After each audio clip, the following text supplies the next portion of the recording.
তোর কোনো কাজই দিব না, যা মন দিয়া পড়। যাক, আমার পোলাটা ভালো করে পড়ুক।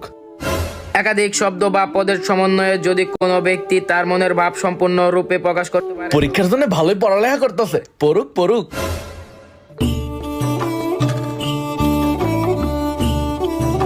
এই পোলা, এই দুধটা খায় নে। আব্বা, এত টাকা খরচ করে দুধ আনার কি দরকার ছিল?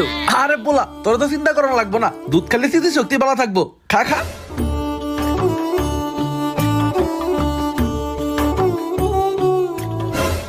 আর 2025 সালে পাপা, কালকে থেকে আমার এসএসসি এক্সাম।